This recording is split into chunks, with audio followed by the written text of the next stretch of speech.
Okay, it's February 10th, Tuesday. It's been a little bit of time since we last did an update on what we've been releasing, but we're back and going to go through a little bit of some of the updates we've been doing to prepare the app for a mobile beta. And we have the web app out on Volio.ai right now.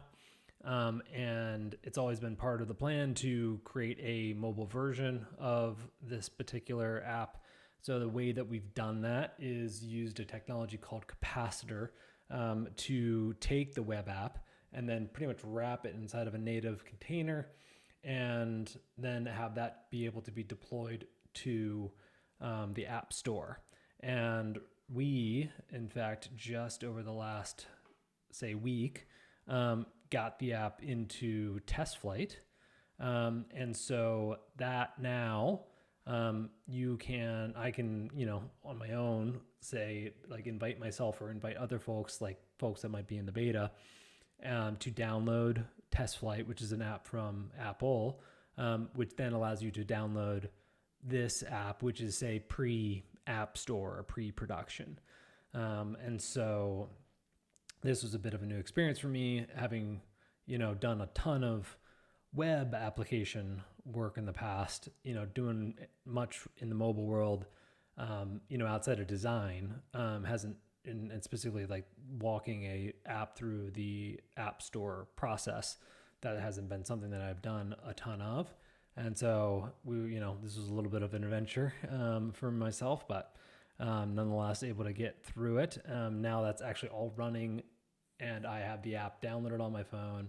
And I've got, some of the native capabilities working, like a splash page, which will show here in a sec, and then as well the push notifications, which now actually also work. So we will collect, first the permission to send push notifications through the app. Again, that's done through a plugin that Capacitor provides. And we then save that token that's generated to the database. Then we save some other stuff that's related to how frequently they want to be notified or when they want to be notified, and specifically, and then save that to the database. And then a cron each and every minute through Supabase goes and pretty much pings in an API that determines whether or not the time that the cron runs is the time that the user has set up to be notified. And if that's true, then of course they get that notification. If it's not, then it keeps on sort of coming back the next time. So in this case, I've got, this is going to be like a local build. So what you're looking at here is just a look at what I'm looking at on my phone. And so we'll go ahead and just fire up Volio. Here's that splash page. Needs a little TLC, but you can get sort of the gist that this is pretty much that screen that shows to the user when they're first entering the app. So you can be pretty much an image here, and then from there, the user, in order to enable these notifications, is going to go to their profile page, and you can actually see the Next.js little widget down there, the dev widget, show up, so you can sort of tell, yeah, it's web. And then you'll notice that there is a new setting inside of the profile page for journal reminders. So we'll go ahead and turn that one on. We'll go collect, the permission to enable notifications. When that happens and we press OK, you'll notice that some extra options become available with some defaults. And then over in the local database, we've got a new token that we've saved. And we're about to save this actually I think did just get saved, but we'll overwrite that here in a second. You'll notice that we've got a table for user settings, and then there is a particular type of setting, and then there's, a JSON object that represents whatever the metadata is for that setting. That then is validated through the app in TypeScript to sort of be sure the shape of that JSON matches the type of setting that is being saved. But, to get back to a little bit more of the fun here, inside of the app, now I can just scroll down here and maybe I want to go and just get sent notifications, say in the morning on Tuesday, Thursday. Cool. Well, if that's the case, I will uncheck Monday, Wednesday, Friday, and then let's go from a custom time of day to the morning, which is going to be 8 a.m. That all gets saved to the database here, right here. So that now gets saved. And then again, the cron will, run each and every minute. And if the time that the cron runs matches, then the push notification will get sent. You'll notice as well, I did, I took the approach that instead of sort of batching up a bunch of changes and clicking a save button, I instead am just doing the saves like right away, just to sort of improve the experience from the user's point of view. And you'll notice there's a little teeny tiny notification that pops up here right below the custom area. So you can see saving saved, just a tiny little note that disappears after it's done.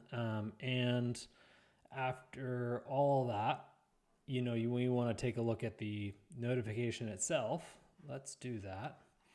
In order to simulate that, I'm going to just fire off a little test script here, which when we do, will send notification to the phone, which we'll then see. And when it comes through, it should take us directly to the page where we can add a new journal entry. So let's wait a little longer here. Where did this thing come from? Oh, there it is. All right, let's do that. Cool. And now we're on the page that you can start a new journal entry from. This was a little fun to build, just be sure it's routed all to the right place and everything like that. But, overall, pretty content with how this looks. This is the web app, so that you're going to get a lot of the same experience out there. And then the one other thing that we did add, small detail, more of developer experience, I needed to start to recall what is going out in every release. I'm doing releases multiple times a week, sometimes multiple times a day. And so I have now set up a release to be created inside of GitHub that gets populated or generated through some Claude Code skill that I have baked into the workflow that I have inside of Claude Code. So this is the first release, so I just sort of batched up all the things that have happened since. But now when I do releases, I'll be able to go to this inside of GitHub. It'll only really be me for the time being, but this will eventually start to support what gets shared from a consumer point of view after we get that part of the website up. So bit of a batch of iOS related updates, but closer to the place where we can start to invite more people to the beta, and coming along pretty well. So if you got any feedback or thoughts, questions, whatever it might be, give me a shout. And until next time, I'll catch you then.